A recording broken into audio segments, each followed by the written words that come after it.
Nekomamushishi or something. It's such a cool song. Like Nekoma. It's so like peaceful. The guitar goes hard. Yeah. Brooke, this is why if I Brooke played it, is it would get S-tier. copyright, huh? Oh, yeah. Yeah, immediately, For yeah. sure. Nekomamushi no danna ni ai ni ikou.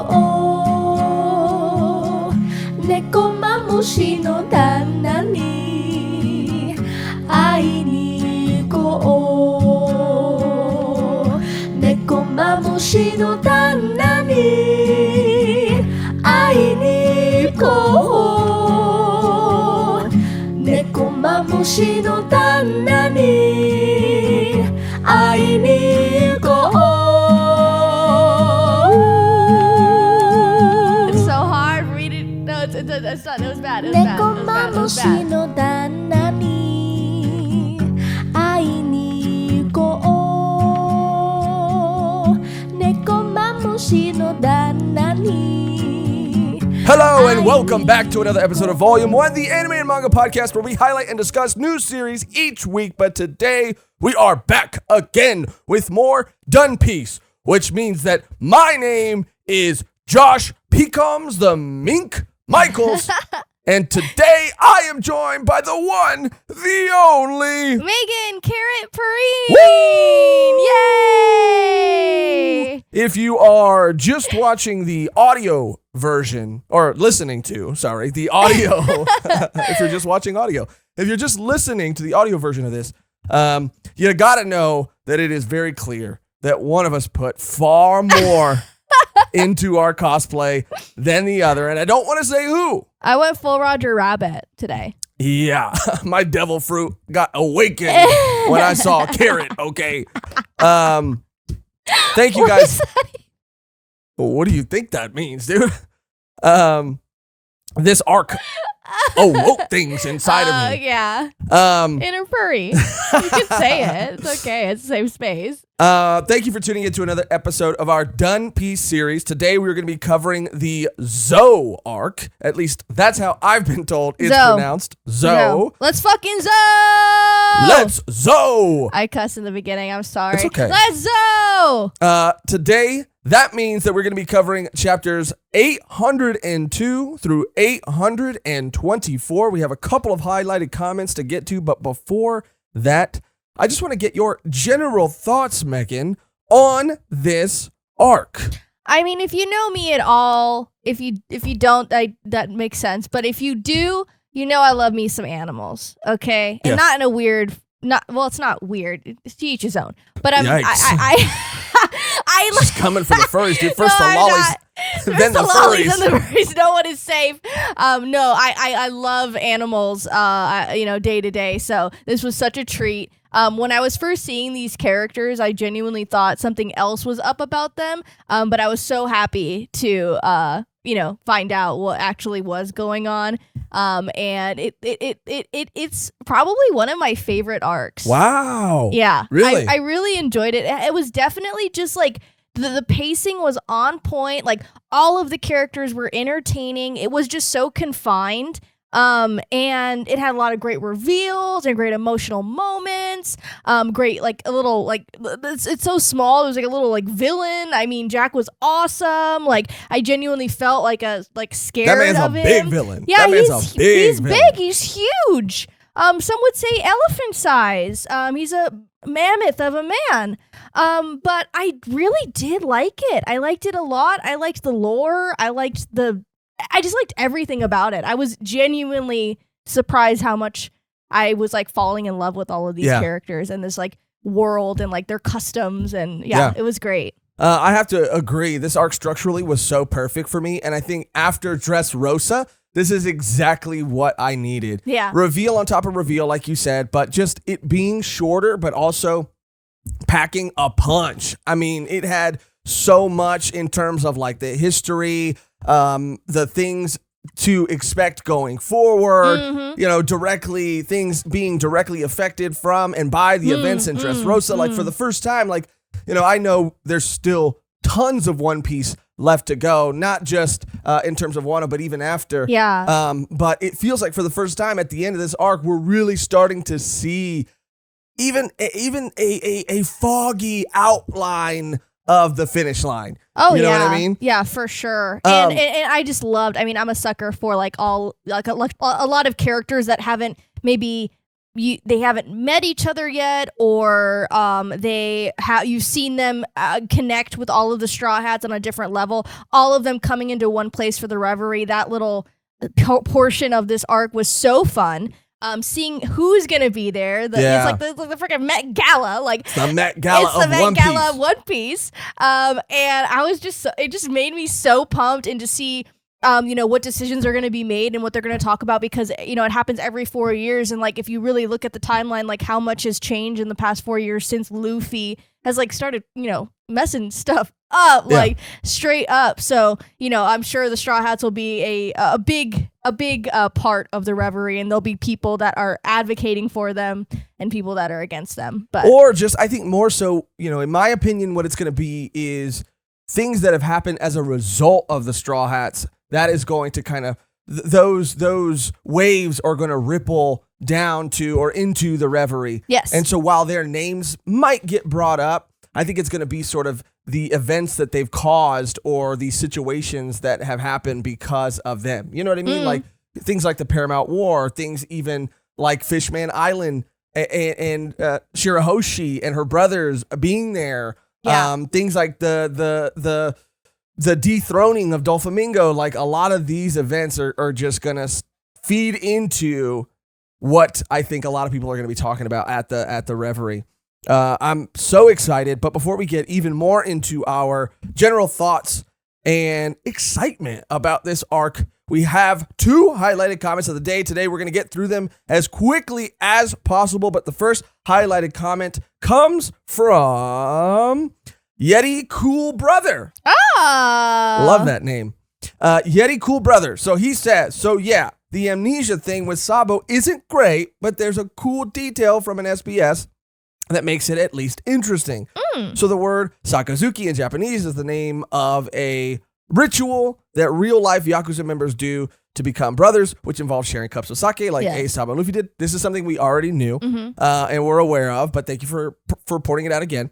Admiral Akainu's real name is Sakazuki, so that means that when Sabo saw the article in the paper, he saw the words Ace, Luffy, and Sakazuki, most likely all in the same paragraph, and that's what brought his memory back. Also, it's poetic justice, that Ace, he said negatively, that Ace, Sabo, and Luffy became brothers via Sakazuki and ultimately taken away. Took away. Yeah. I liked that little bit when I found that out. It was like, oh man. And the reason I wanted to point that comment out because this is something that we already knew, right? We were already very aware of that, and it's when we found it out the first time, it was something that blew us away and really kind of moved us and just made everything that happened with Ace and Akainu just so much more hurtful. It hurt so much more. But the reason I bring it up is because, again, how we said in our previous episode, the finale of Dressrosa, that the sort of Usopp memory thing, that was sort of a split. People were sort of split on that. Yeah. People are sort of split on the whole Sabo amnesia thing. And I think a lot of people are saying that, you can't discount it just because it is a trope that has been done poorly by things like sitcoms and movies and stuff like that. It is a trope, but Oda at least handled it, well, or on the better side of how a lot of these other pieces of media have handled it. I agree with that sentiment. However, again, just being 100% honest, like, when I first read it, I still didn't love it. I do think that it is something that was handled as well as it could have been. Was going to be. Yeah. But I expect nothing less from One Piece, and I expect nothing less from Oda because that is what he always does. He always does everything at the best level possible, in my opinion. I mean, he's just a master. He's Goda. So, while I do acknowledge that it was a trope that was handled extremely well and there was a lot more depth to it, it's still something that initially my gut reaction to it, I was a little I was a little underwhelmed by, Yeah. I guess I should say. Well, I mean, it was just like the expectations and the buildup of why he wasn't there, finding out that he is alive.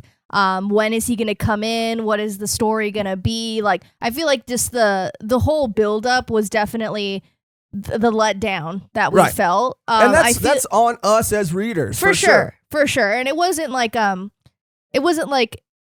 it's hard to explain because like Robin's flashback, it was so, put to us like, it's the saddest backstory. It's going to be the most intense thing you've ever read. Like people were really hyping it up. And that didn't fall expectation wise because it was so great. I feel like if people were hyping up the return of Sabo even more, it would have been even worse. Right. Does that make sense? I think I get what you're saying. Yeah, but I mean, just the expectations, I think, kind of ruined it. Because I thought our own personal expectations. Yeah. Genuinely, I did think it was going to be. And ruin is a strong word because ultimately, at the end of the day, for me, it was just something small. It was just a small little nitpick. It wasn't again something that ruined Sabo's return for me at all. And people say, I mean, it didn't ruin his character for me at all either. I mean, there's like a two spectrums. Like, yeah, this does make sense because of this, and people are like, yeah. Even Sabo as a character coming back, I don't like. Yeah, there's a lot of other people who feel that way. I just another brother respectfully Ace.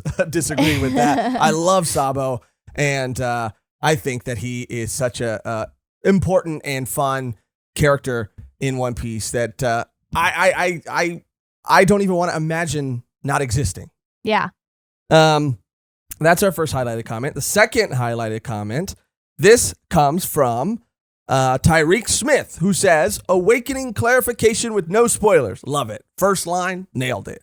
No spoilers, appreciate it. Awakening is rare as it is difficult to do. Back in Impel Down, they do detail that the zone wardens, zebra, koala, cow, were awakened zone fruit users. So it is implied that each class of devil fruit has their own kind of awakening.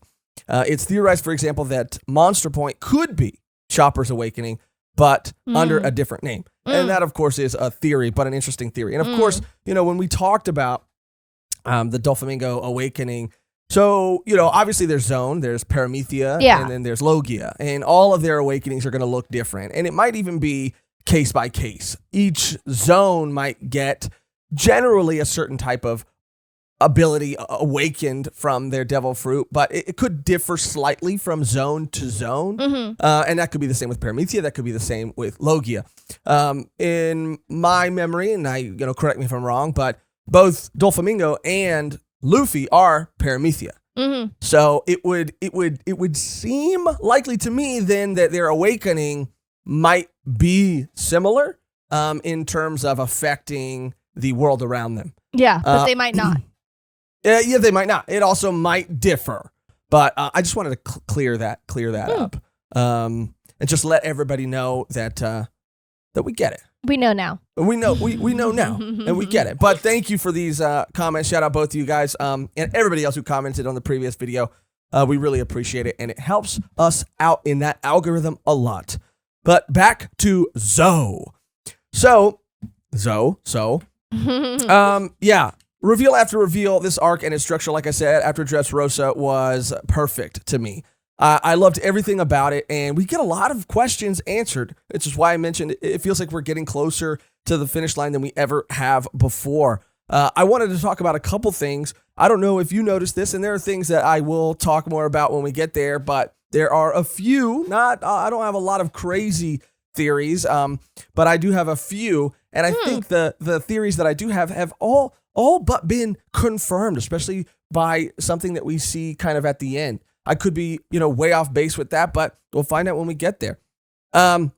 So basically, let me just take my glasses off for a second so I could read my notes a little bit better. I just think it would be funny if I took my glasses off and I had little eyes. Yeah, like your peacocks. eyes are cute. I had little button eyes. So in terms of like Jack. Right. Jack, yeah. This is also something that... Whack, Jack. I'm just hit kidding. the road, Jack. Jack, don't you come back. No more. In terms of Jack, we see him, and he is a formidable foe. We don't see him interact directly with the Straw Hats, but he has wreaked havoc on Zou before they got there. What's interesting, though, is by the end of this arc, we do see this man kind of at the bottom of the ocean. Bottom of the ocean, alive, awaiting rescue? Like... And he looks a little fish man to me. Does he not? With his sharp teeth and everything. He looked a little fish man to me. Interesting.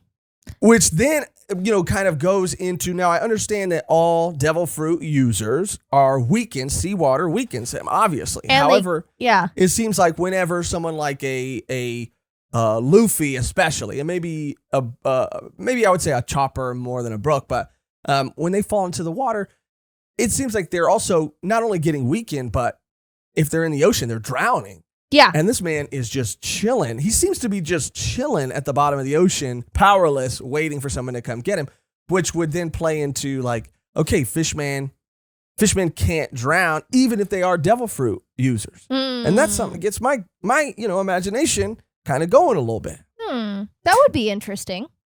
And in terms of the minks, like these are such a cool species, such a cool group of characters that we're getting to meet for the first time. And it shows us that like not only Pecoms and everybody who we've been told are, and Beppo, who are clearly... Yeah. I know. I was really like anticipating something to happen, like to be not this, not simple, but I was Beppo. I was like, what? How did he turn into a polar bear? Like, was this a man who turned into a polar like bear? Devil fruit.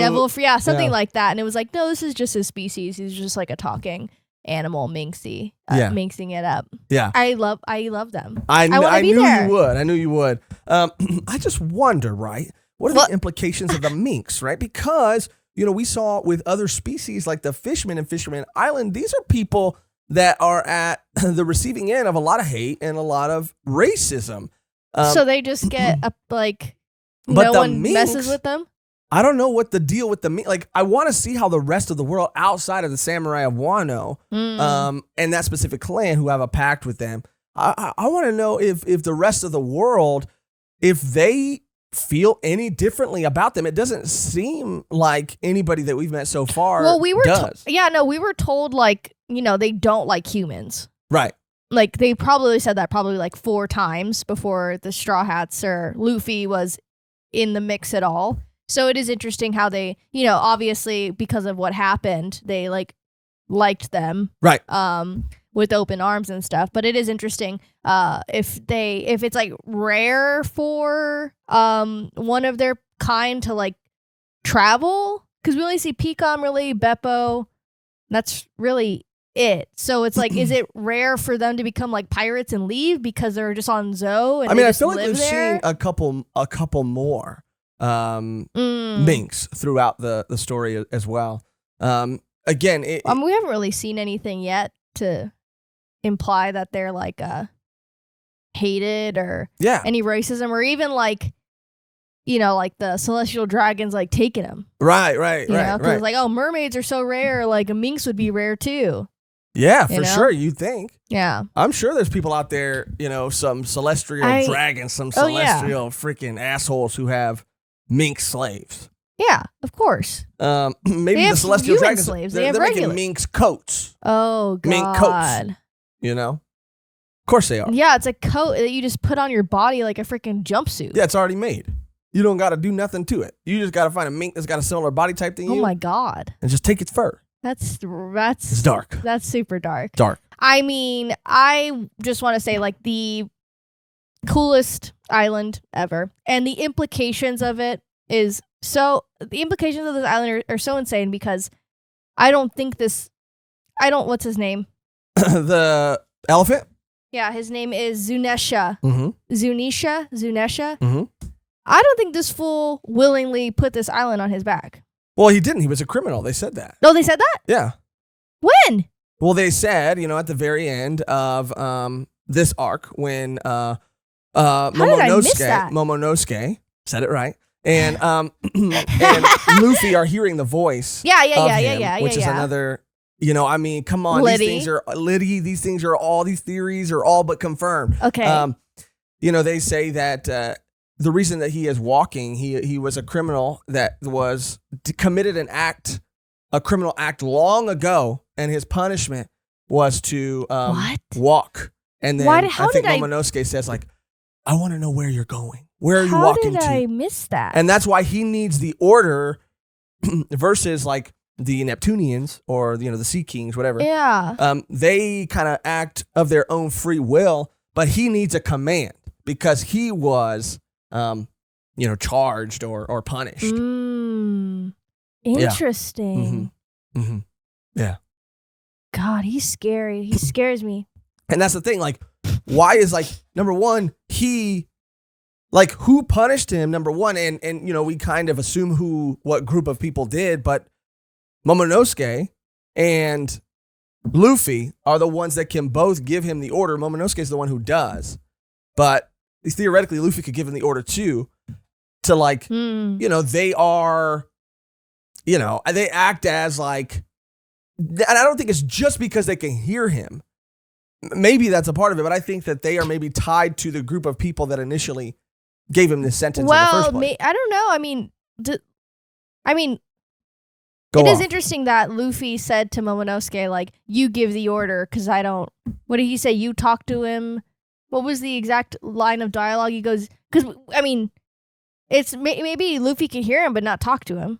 Well, they both... Because he didn't do They it. both said that. They both said that, like, just because we can hear him doesn't mean we can talk to him. And then I forget exactly what the reason was, but Luffy's like, something along the lines of like your words are more likely to reach him, or you have a better chance than I do of he has a better chance of hearing you than me. I don't know. I mean, Luffy's loud. That's what I'm saying. Luffy is probably one of the loudest motherfuckers on the Yeah, whole so that's why in the whole new world.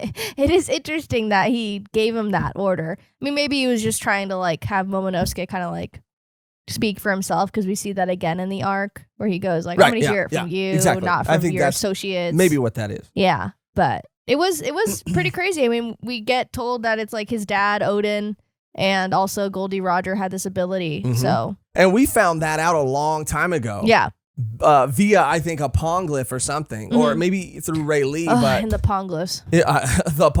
Robin got so excited when she saw a poneglyph. She was like, a kid She on was Christmas. euphoric. She was euphoric.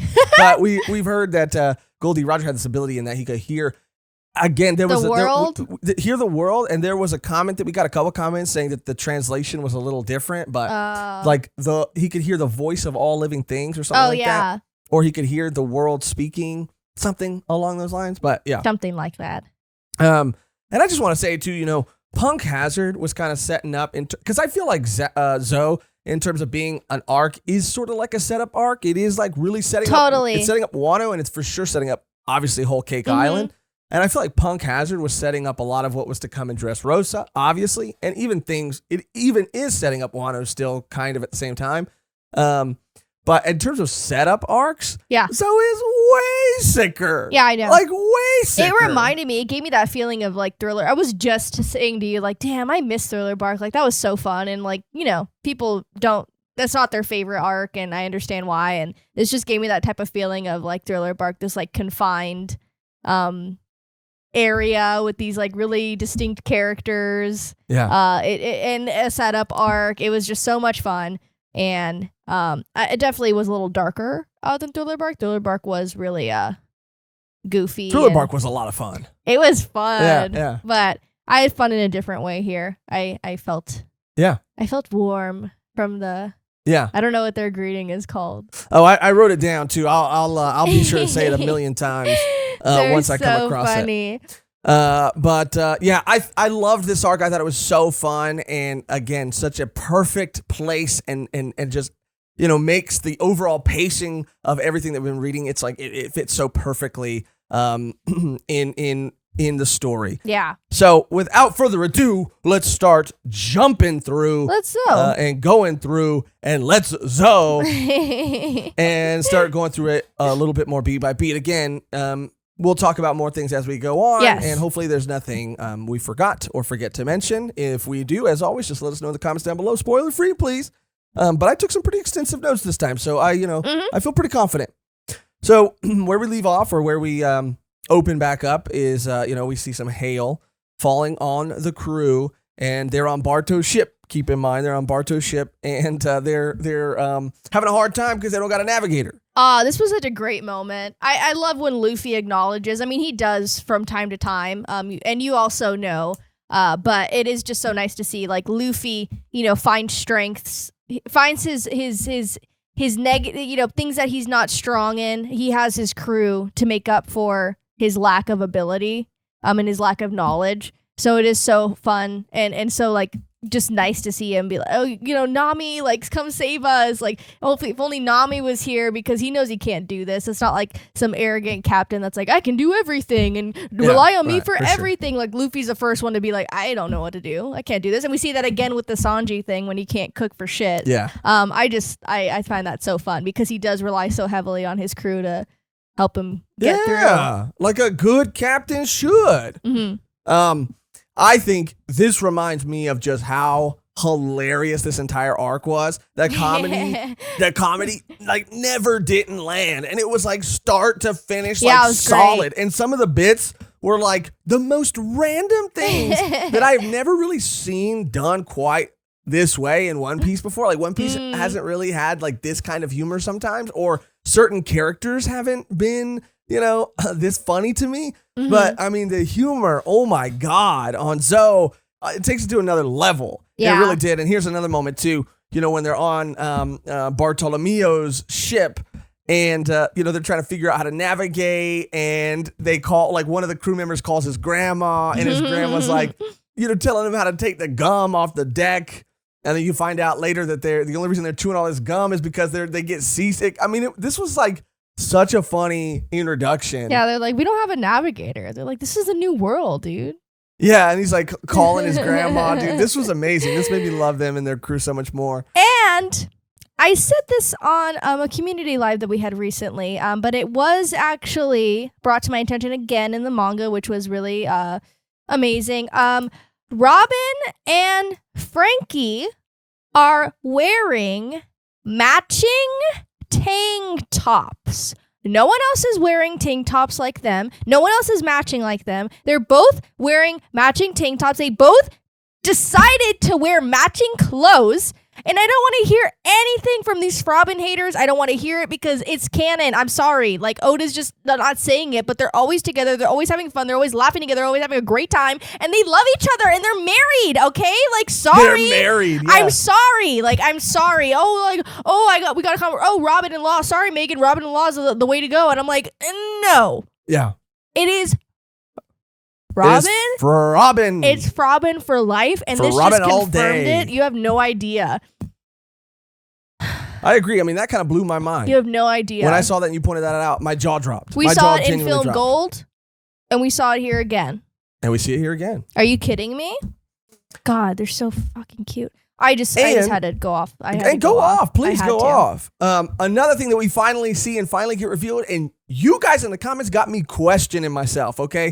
Because I was so confident and so sure that there was still a Warlord of the Sea that we had not yet met. Yeah. And there were so many people in the comments who were like, I'm pretty sure we know who the Warlords are. And I'm pretty sure that they already said who it was. They're like, are you guys even reading it?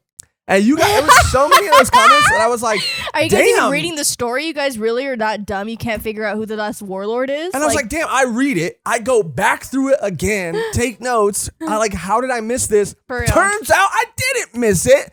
They hadn't revealed who the final 7th Warlord of the Sea is. And it is none other than a man-child, granted, by the name of Edward Weevil. All right? And this man is a.k.a. Whitebeard Jr., and he is claiming to be the real son of Whitebeard, the actual real son of Whitebeard, and he's going out and taking out former Whitebeard captains, him and his mom, Miss Buckin, who just seems like a Whitebeard super fan, number one, and also, she a little greedy. She's trying to go after that, inheritance money. Oh, yeah, for sure. This is another example of like the tontata voice, like, did y'all say the same thing? That's her? No, it's him. That's Edward. He talks like that.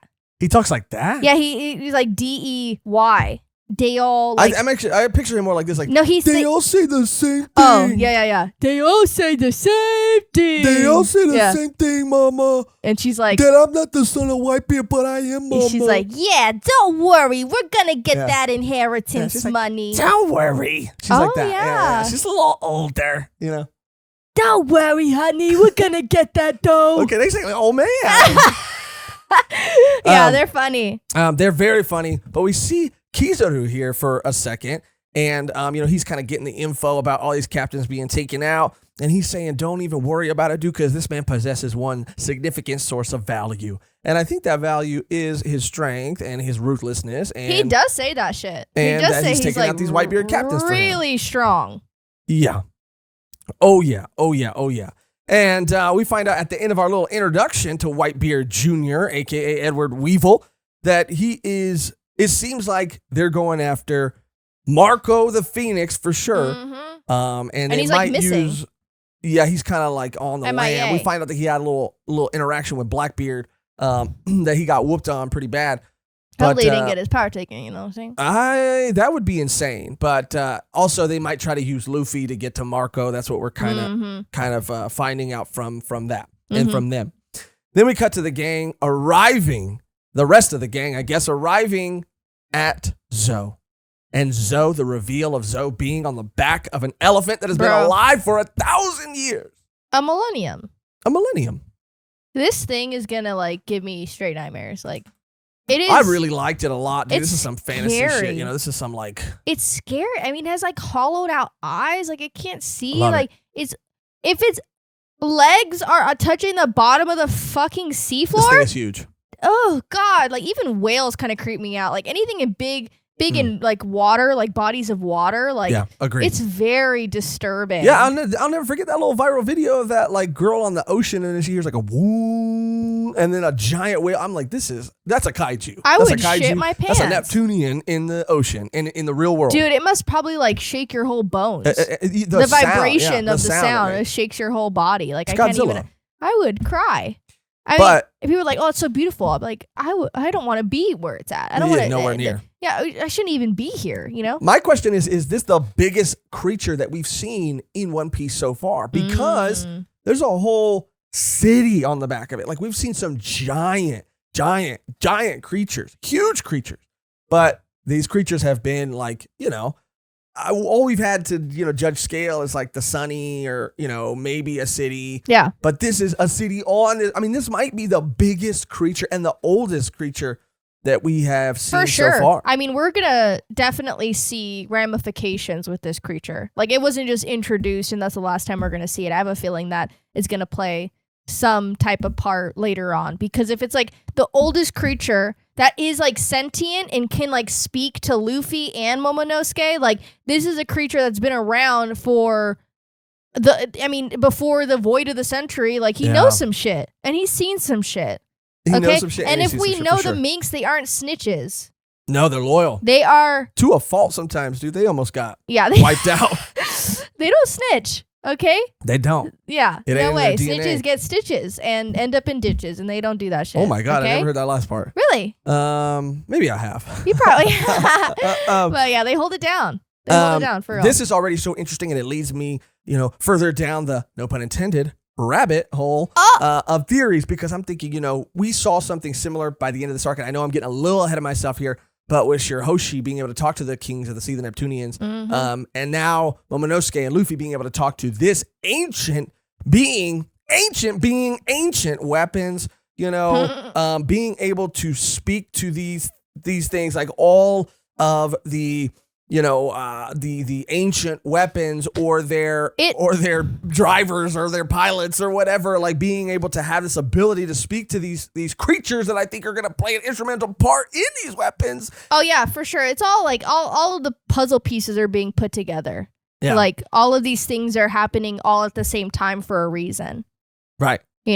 Like, it was since Goldie Roger was able to talk to Zunisha. Zunisha, like, he went to Raftel, and he did the damn thing. Yeah. So it's been a while since that happened, and it's been a while since that occurred. So I mean, it's just insane. Yeah. And how Robin is playing a pivotal part. I mean, she is Huge part. She is probably the most important character in One Piece because she is like the only one. But it's so crazy too because when they have that interaction where they meet other, where it's revealed that other people have been part of Roger's crew and have kind of like one of them went to Raftel with him and others like sailed with him. In that moment when they all find that out, you find out like how important every Straw Hat is or how connected they are to that crew because you have Brooke who's saying like, oh, how was there the doctor on that ship, blah, blah, blah. And, Luffy's like, oh, so Shanks, and everybody has someone on. And Frankie's like, oh, you were probably on there when Tom was on there. Everybody has like a connection. And Robin, of course, super connected. And we're finally learning more about Sanji. And what which is potential wild. And yeah, I'm super excited for Whole Cake Island. The stuff that I've seen of it, I already know it's going to be right up my alley. You told me I'm getting an Animal arc and then Alice in Wonderland arc. Come on. I mean, sign me up. I just want to say this too. Like, I know people have felt like we've been a little harsh on Sanji. Maybe we have, maybe we haven't. Maybe I'll just gaslight everybody right now. It doesn't take away from how much we do love him. I mean, just because we like other Straw Hats more than him doesn't mean we hate him. And I just want to say that learning more about Sanji and seeing Sanji step up the way he stepped up, which is something he's always done and been capable of doing. It just felt like for a while there, we weren't really seeing that side of him. People have different sides to their personalities. They're not just one-dimensional, which also can make them a great character. But it was so refreshing, and it was about damn time we saw this from Sanji again, and it's so important and so meaningful that now we're starting to get to know him more, and he's getting more depth. It is. I'm excited. The perfect time for this. Yeah, I am so stoked to see what Sanji what this journey is for him because I have a feeling we're going to get some really good Sanji moments. And I'm like a sucker for like a mission. I mean, we haven't gotten there yet, but like what happens to Sanji, I'm like a sucker for that type of like breakout situation, like like an arranged marriage type of thing between You're lineages. a sucker for like someone going up to their, mother or father who like want them to live a certain way and saying like, I'm going to do my own thing. Yeah. And I just like the idea of like this, like, the 79th daughter of blah blah blah getting married to the first son. Like I just like it, and then it's like, the hierarchy, the monarchy of it all. Like I don't know why. I like it. You like story. What you like. But I'm super excited for Whole Cake Island. That's I'm looking. I'm lit. Super forward to that. Then we cut back. So the Bartolomeo, the Barto Club, the Barto Boys, as I like to call them, they leave, right? And Kanjuro makes a little dragon that they later name Ryunosuke. And this dragon is going to help them, that he's made out of one of his drawings, is going to help them climb up the leg of the elephant. Dude, this was so funny.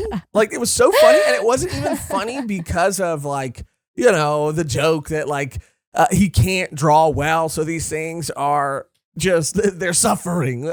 But just Robin's, like, out of pocket, but, like, so cute, like, reaction to everything that was happening. She's like, oh my God, so cute. He's so cute. I feel like I've never really seen that from Robin. Like this, she does that all the time. Like, she likes cute things. She does, but like, I don't know. She got so tied to this thing and was like, even like gave it flour. And like this was like, I know it's crazy to say that a joke was like a highlight moment, but this was like a highlight. No, it really was. The small detail of like the whole journey, and then like them saying goodbye, like no, and like his face distant in the sunset. Like it was so funny. And then they're like, all right, we gotta go. And Robin's like, you guys are always straight to business. Yeah, you guys, we just lost someone. I'm mourning. Like she had known this thing for hundreds of years. Yeah, it was so cute. So it helped them out a lot. I love how they're just like, you can do it. Like they're all cheering him on. He's like crying, like jumping up, and then he's just dying.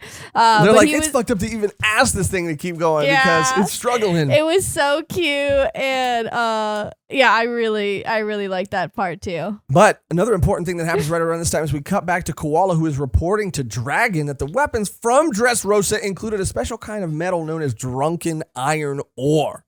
Okay. And I don't know how to feel. I mean, there's a lot of bad dads in One Piece, But Dragon is just like, I don't give a fuck about Luffy. Well, he finds Luffy and he's creating like Koala. He compliments her. He's like, oh, you did a really good job. Like, thank you so much. Like, this mission was a complete success. She's like, oh my God, thank you. And like, he's talking to Sabo, talking it up. And she goes, oh yeah, you don't want to hear about Luffy? No, I don't want to hear. I've heard enough. He's like, how's Robin though?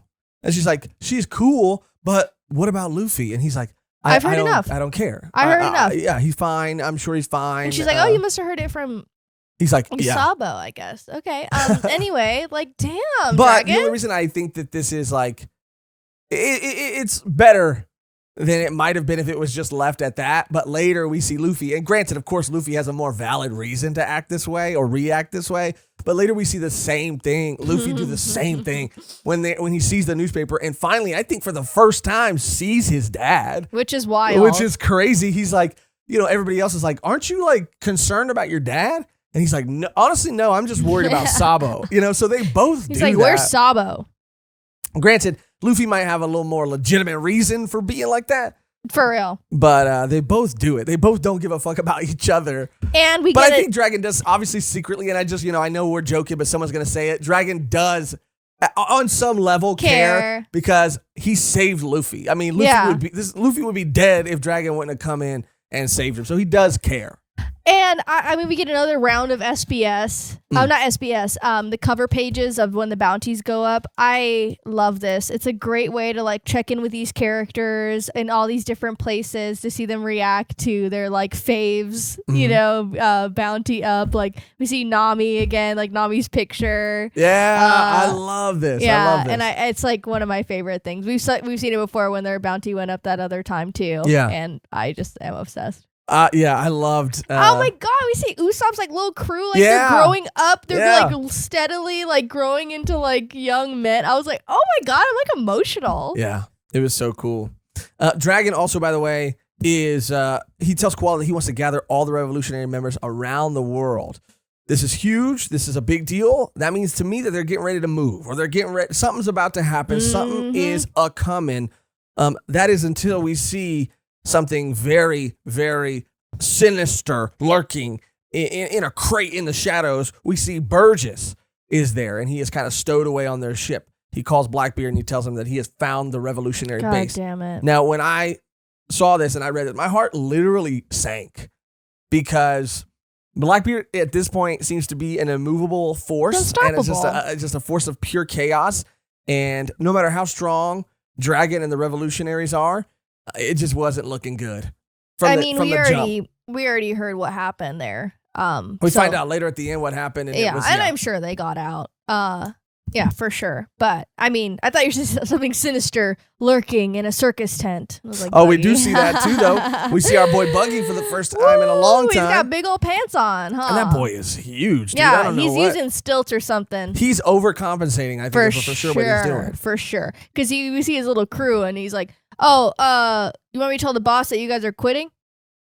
Oh, the strongest people in our... you guys are... All five of them? All five. Yeah. They're quitting. They're quitting? And then Buggy's like... Yeah, but Buggy can't do shit, dude. Buggy, I love Buggy. Buggy's my guy. I love Buggy. I miss that Impel Down Buggy. I even miss the first appearance, that look of Buggy. He's rising. Buggy's on some shit right now. He's wild. He's gonna stay. Like, I feel like he's gonna like stay on some shit. Like, I mean, with the Warlords, like obviously the Reverie, like it might come to an end. His reign might come to an end. You know, like I wonder what's like set up for Buggy. Like what's gonna happen. That's true. Because it's like if that gets taken away, he's gonna what be else can he very do? upset. What else can he do? So then we finally cut back to Kinemon and Kanjuro, who they're mentioning while they're climbing up the dragon, by the way, still before they get to the top, that they're wanting to rescue this person, Raizo, who's not a samurai, he's a ninja. They all freak out. They're like, what? Everybody freaks out naturally. Everyone freaks out. And then, they're going up and this little freaking monkey falls from the sky. Little monkey falls from the sky. And Robin's like, oh, I thought that was a blood-drenched person stuck with knives. They're like, why would you think that, Robin? Yeah, why was that your first? Robin says the most out-of-pocket shit. It's so fucking funny. Robin is like, she took a comedy class before this arc, dude. There was a little improv school on the way to Zou, and she stopped by real quick, dude. She deciphered a poneglyph and learned the secrets to comedic timing, dude, because she is on point. Yeah, this she arc is so funny. But then they get there, and then the whole Robin thing happens, which we already talked about being very funny. Yeah. And they notice that the hinges on the gates, they were snapped off. And there seems to be a trail of destruction in Zou. Then we see Carrot jump out and attack Zoro. And I want to talk real quick. First of all, Carrot, love her. She's so adorable. Yes. I mean, you want a bunny. You want a bunny girl. This is the ultimate bunny girl, Literal bunny Lola girl. Rabbit who? Kinda, honestly, yeah. Yeah. Lola's had her time in the sun, okay? Yeah, like Lola Rabbit who, I forget the bunny's name from Haru? Beastars, Haru, like Haru who. And Jessica Rabbit ain't even a freaking rabbit. She's not a rabbit, yeah. But Carrot, yeah, she's Carrot, cute and as hell. I mean, I also like when we got introduced, right around this time too. I believe Wanda? her name is Wanda. Wanda's so adorable. I like Carrot more than Wanda. And I don't even like carrots, but I like Carrot. Yeah, that's true. Yeah. I like Wanda. Yeah, she's cute. But yeah, Carrot's adorable. What I wanted to say too is like Carrot has something like a paw or something, and when she attacks Zoro, there's a lot of electricity that seems to, or something that looks like electricity. And again, this could be a observation hockey Usopp moment that we kind of missed. But we see that not just Carrot has this, but that a lot of the other minks are able to do this. We see this in the battle that they flash back to later. So I wonder like what this is, if it is part of, is there some sort of technology? But then again, you see the other minks that don't seem to have these sort of things, but are still able to do this thing. So is it some type of hockey or some sort of ability? Or I'm just curious as to what that is, and I don't know if I'm supposed to know yet or supposed to have gotten it yet or not. And I want to clarify too, because they do say like later on, like they do emphasize a lot about this, like the full moon. Right. Right. Well, they just say that they're just talking a lot about the moon because one guy rules in the day and the other guy rules. Well, at they're night. like, you're lucky it's not a full moon. Because the cat viper is a little more. He's a little more strong. Well, he's just a little. Do they say that? Well, he's a little more. He's a little like maybe the Duke is a little more laid back, and the cat is a little more ferocious, a little bit. And his guys are a little bit ferocious. So you're lucky it wasn't at night because that's when these guys take over. They just say it a lot. I was like, you thought it was some werewolf shit. I thought they I don't know, they fucking awakened or some shit. Like, you're lucky it's not a full moon. Yeah, I thought it was some werewolf shit. Like, you're lucky because if it was, we would have lost control and killed you all. Yeah. Because I don't know if there was a full moon in the time that they were there. I don't think they ever said full moon. I thought they kept saying full moon. But I just think they kept saying moon or something like that. Maybe it was just animals, moon. Yeah, I think you were really. I don't know, but you were really wanting. They said it a lot. They said it a lot. And watch me look dumb as hell later, and you'd be right. But I just think it was because the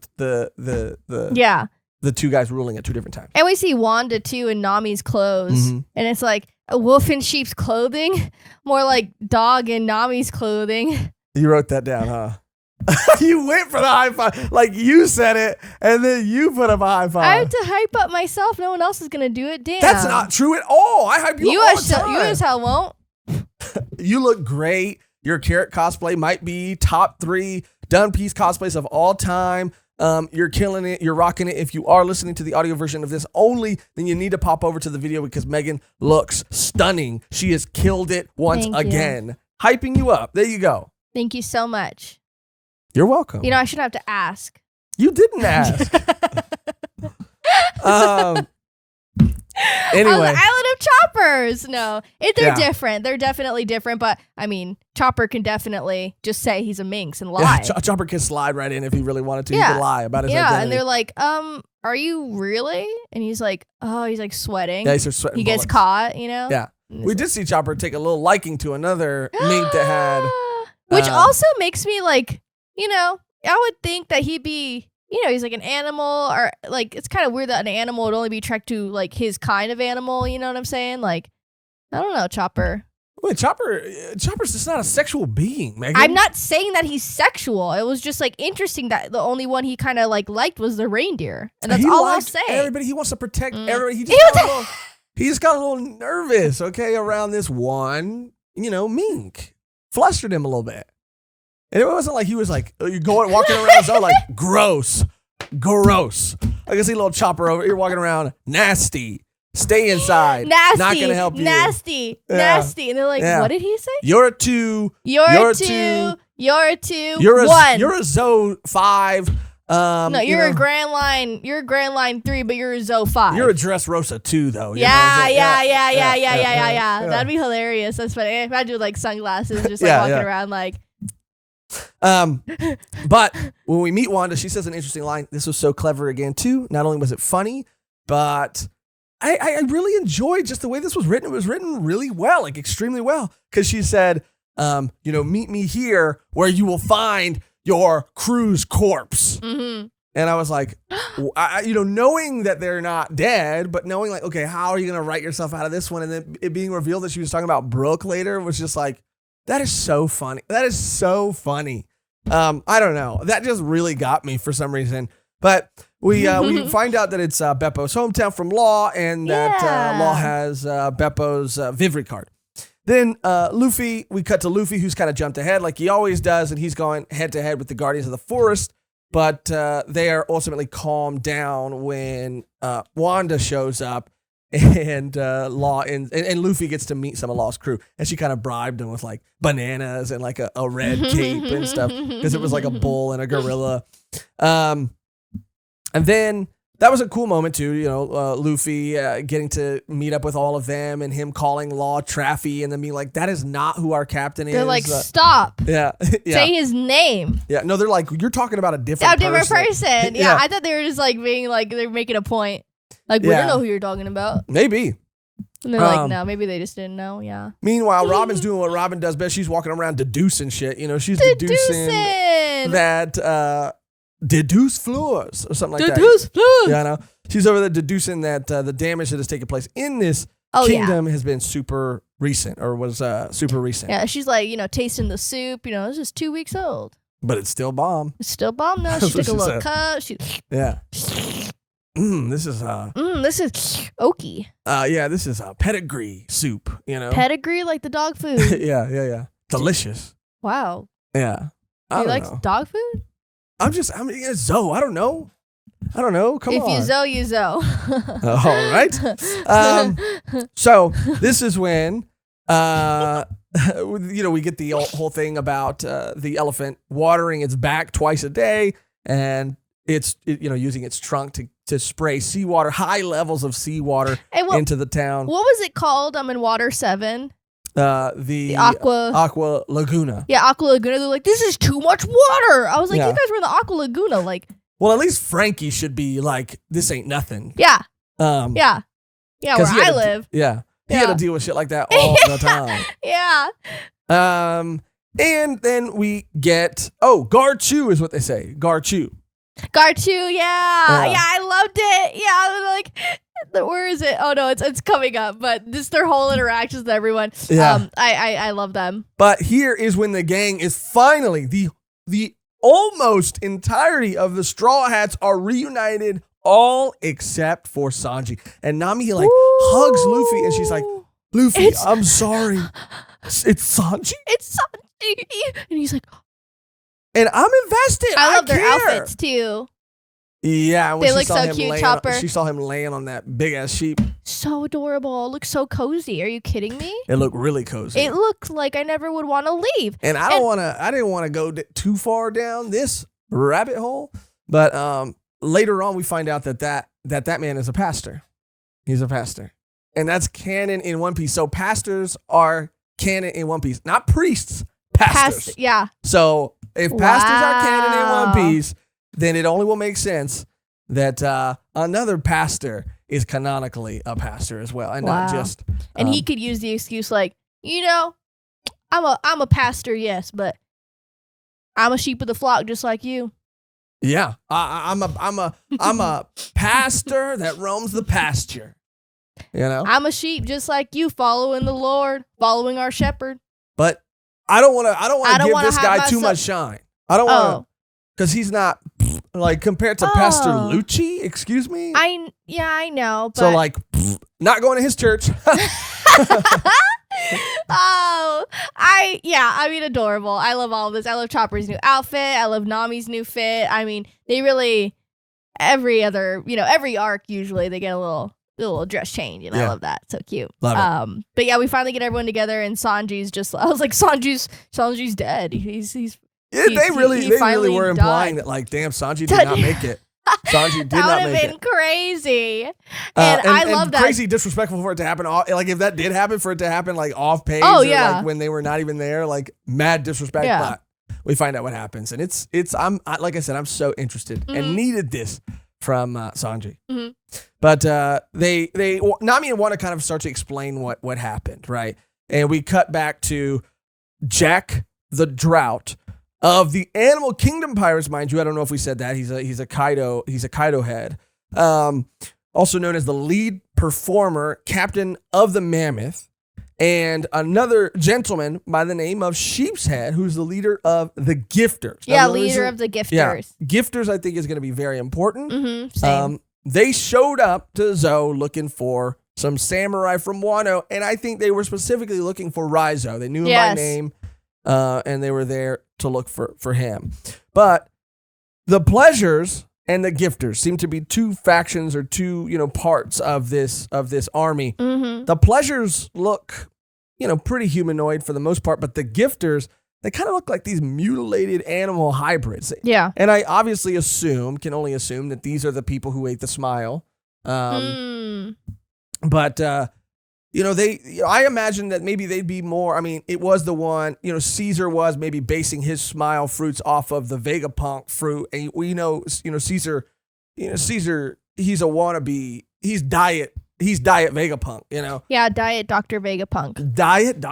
and then I initiate the high five, and then that was a good one. Thank you. So yeah, it just looks like one guy's got a crab arm. They all have horns, but they just don't. They look like look they a little ate some off. artificial devil fruit. Yeah, for real. Yeah.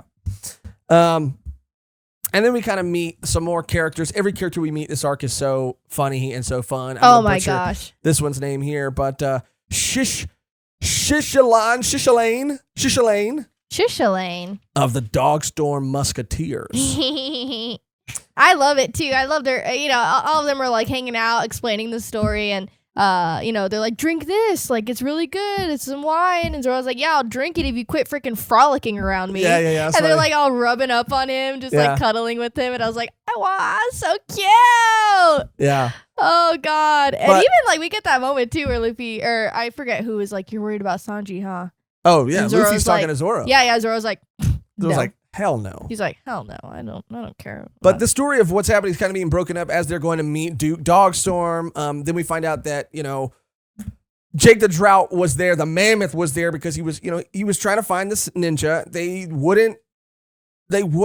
Well, they didn't. They were telling them like, there's no one here of that name. Like they kept telling them like, why we keep telling you that we don't know. Yeah, they wouldn't let up. They wouldn't confess to knowing anything about him. They would say, not only do we not know who that is, he is not here. We can't tell you something that is not true that we don't know. And they were adamant about it. And I bought it at this I point. did too. Completely and wholeheartedly, because it got to a point where they were being tortured. Like Kara is walking past some planks or those X-shaped execution boards. I don't know what they are. And she's like having flashbacks. They were tortured in the streets saying we don't know, crying, we don't know who you're talking about. We don't know. People are dying. The city's being destroyed. Yeah. And it's still this point. I believe it. So Jack gets a little pissed off. He comes back with some of Caesar's gas weapons. Mm-hmm. And then that's when we find out more about the times of day and that the Duke and the Cat Viper had some sort of fight. And they have decided to rule at separate times of day. And yeah, this was pretty crazy too. With the whole Captain Jack thing, I was like, I did not think that the elephant was him. And I was like, why is the elephant talking? Yeah, Snuffleupagus over here. Yeah, it was totally, but it ended up being him. And I was like, oh, damn. I loved this. I loved seeing Nami and Chopper just step up, classic Straw Hat shit, even when Luffy's not there, just doing shit right. I loved seeing Chopper be able to heal all of these people, be able to stand up and be a doctor that's leading people, and even freaking Caesar's helping him out. Yeah. I loved seeing those panels. It just made me, really just appreciate them. Obviously, I appreciate them, but on an individual level, they grew so much without having Luffy, without depending on him.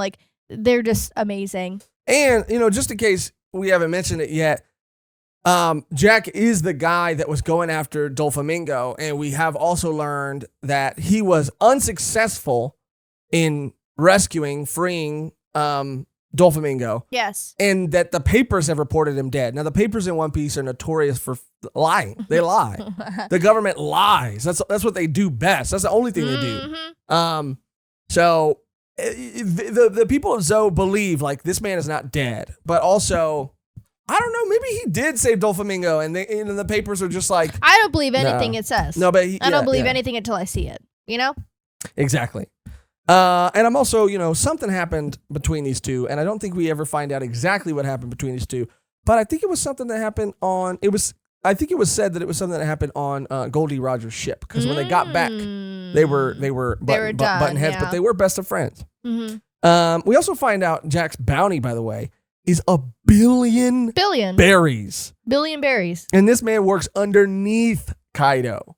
So you can only imagine how strong Kaido is. I mean, we see him like go, toe to toe with both the, oh gosh, I wrote their names down.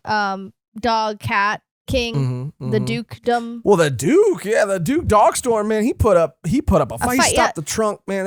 Dude, they're super strong. Yeah. Because we know Jack is strong just because of his bounty and like where he is ranked, especially in Kaido's team. So it's like, damn, like they're really strong then.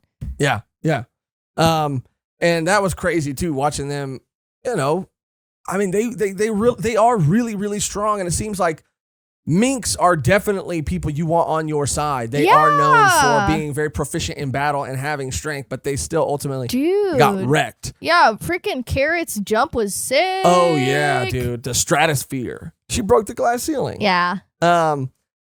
So that's when we find out that's when around the time that the gas and the reason that Jack left. This is why this is such a good arc, because all of these things were happening and are a direct result of what was happening in Dressrosa. But we find out that the only reason that Jack left at all was because he found out the news about Doflamingo. So he left a little skeleton crew there. Sorry, Brooke. He left a little skeleton crew there to kind of handle business. And that's when we see Sanji and his group kind of arrive, and they kind of chase off, and it adds more context to when they chased off, the remaining, people left behind from Kaido's crew.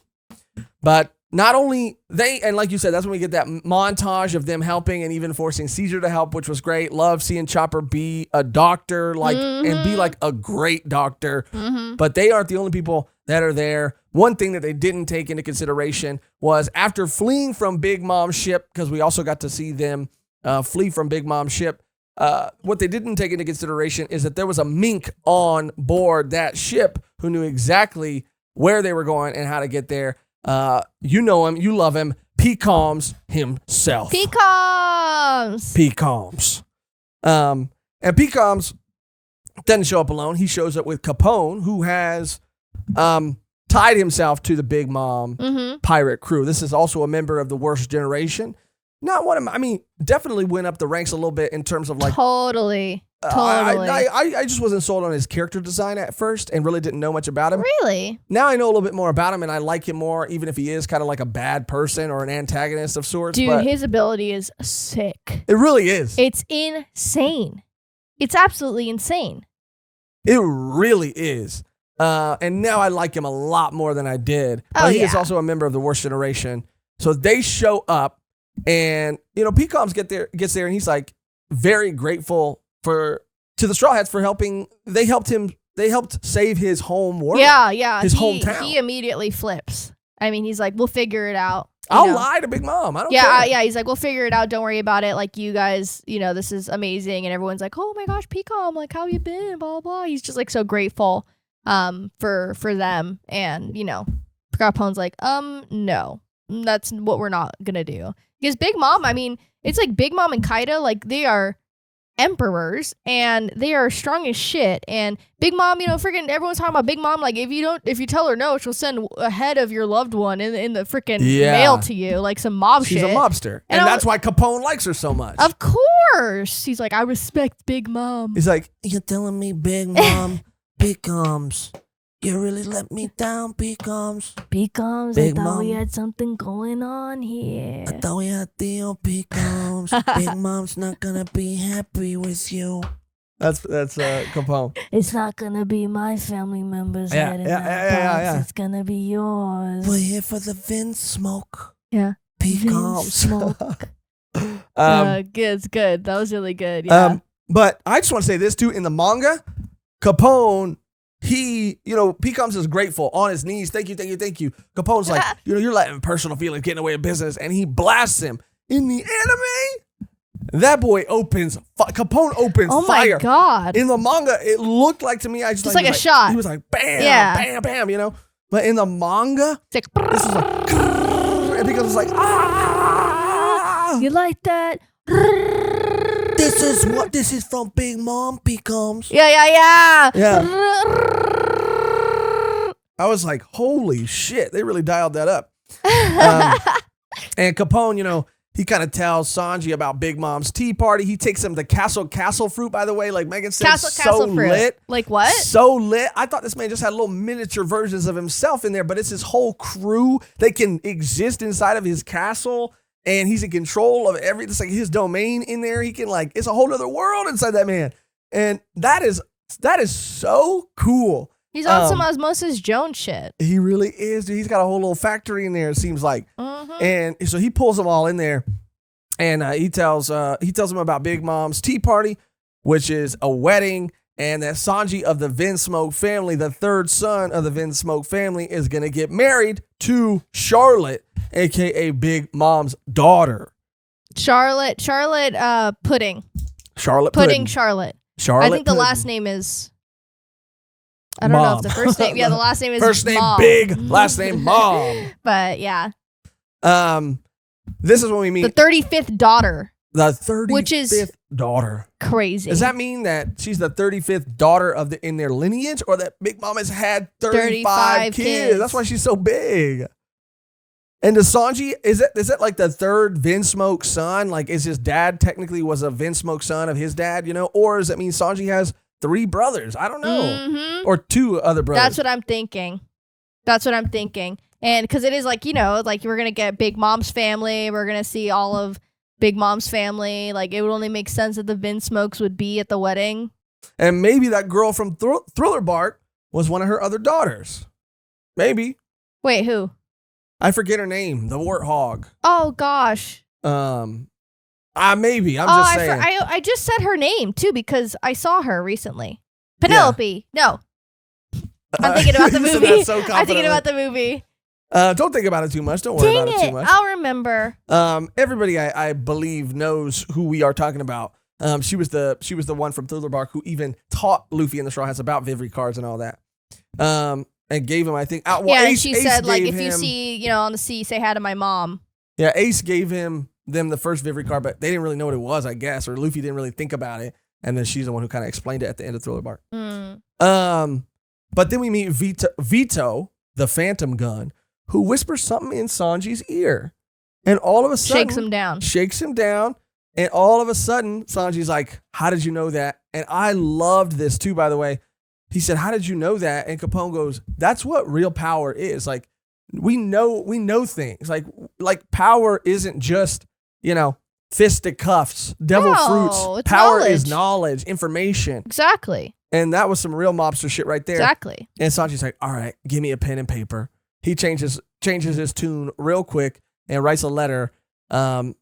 And as he's writing this letter, he tells everybody else there with him that he never meant to hide anything from them. And this was a very emotional moment. I believe that. I believe that from Sanji. I mean, it's so wild, too, that we're getting this reveal. Like, we were under the impression that, we do get that moment where, I was raised in the East Blue, but I was born in the North, right? Yes. And then they have that flashback, which is something that we pointed out as being odd that it was like so specifically mentioned when it was. But I mean, I straight up, they kind of like set and this it was up. in Jaya too, I think. Yeah, and they set it up where like Sanji was just like an orphan type kid. They never really talked about his family. I mean, he was like pretty young to have. Well, they let you assume that he was. I mean, but he's pretty young to like leave his family.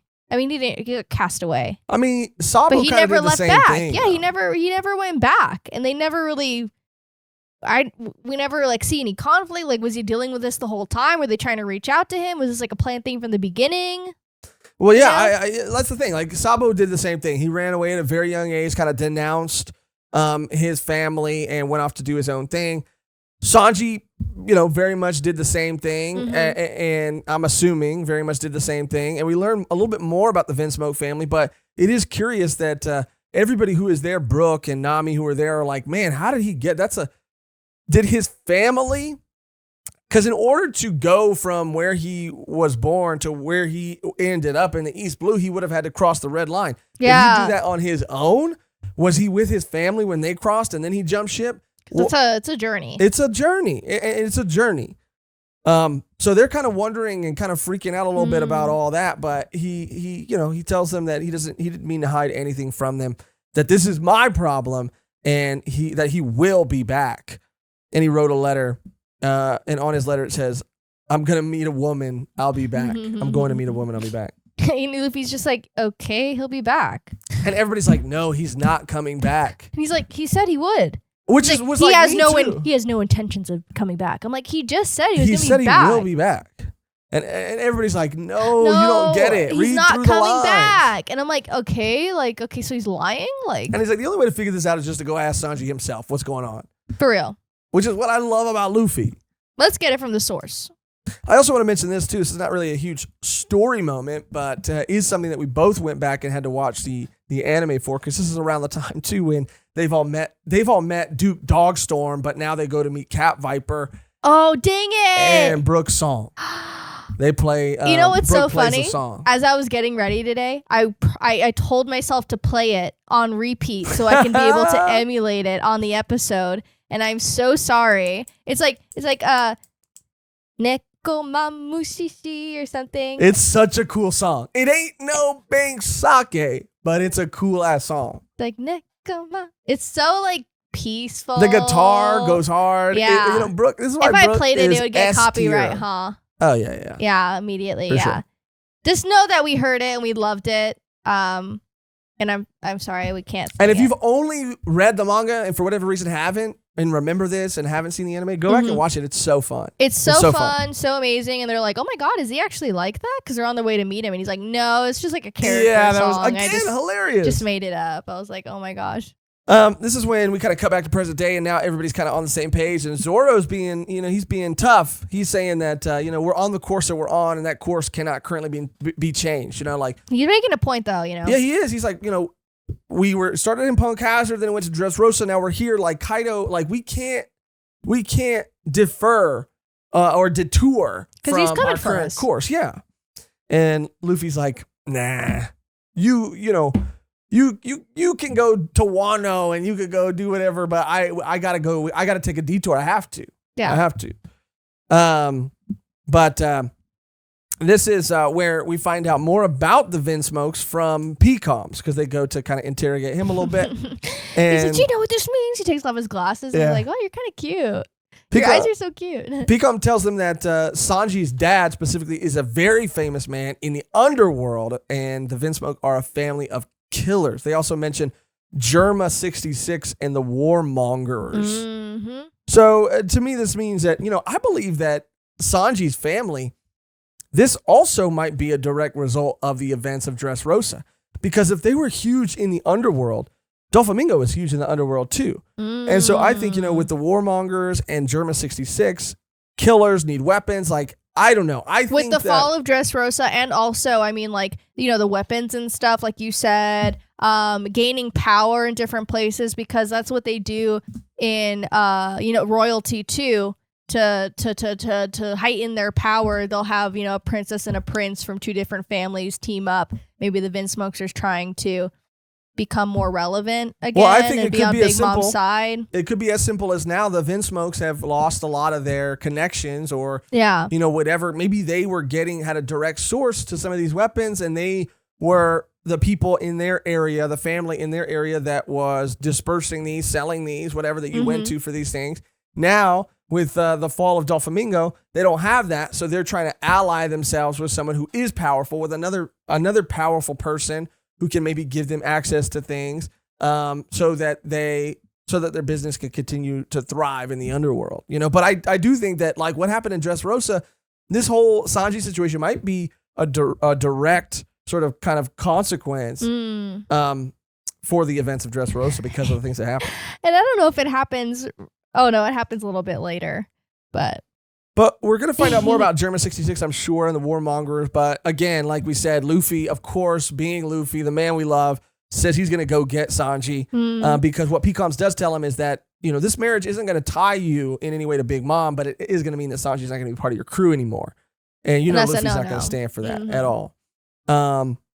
This is when Robin, Frankie, and Brooke fall asleep because they're guarding. At this point, they're so afraid of Kinemon and Kanjuro. Because they're on their way. I mean, they didn't make it with them the first time. They fell. Yeah. And they know they're going to get up here, and they're not going to have any idea what's gone on here. So they're just going to come up like they did, like unaware, blissfully unaware, like, oh, we finally showed up. Sick. Yeah. Let's wow, what a journey. Like not knowing any context. And obviously if they're affiliated with them, they're going to get shit from they think the that Minks. This is the whole reason that destruction came upon their kingdom. And if they know that they're connected, then they're done. They're done. Yeah, they're done. But they pass out, and Kinemon and Kanjuro show up. That's when we see Momonosuke meet up with them. Oh yeah, Momonosuke's been like locked in his room, and they said like, oh yeah, Momonosuke doesn't like the Minks. He doesn't like being around them, so he's just locked in there. And I thought that was really. He's kind of been in a weird mood. Yeah, I thought that was really interesting. I was like, why doesn't he like the Minks? I mean, that was just a lie. I mean, yeah, it was, but it was thought invoking at the time. At the time, you were like, curious here and curious. Huh, he doesn't like cute animal people. Interesting. Interesting. Anti-furry. But this is when. Of course, they all show up. They all expose themselves because the Duke and the Duke Dogstorm and Cat Viper accidentally cross paths, which means that they're going to beat the shit out of each other. They start going at it, and they reveal themselves. The samurai reveal themselves by telling them to stop fighting. And it goes a step further in that Momonosuke commands them. Like, I command you to stop fighting. I was like, what? And I was a little bit like, huh? Yeah, I was like, they blew their whole cover. Like, I know, like, Kinemon's like the sharpest tool in the shed, when it comes to social situations.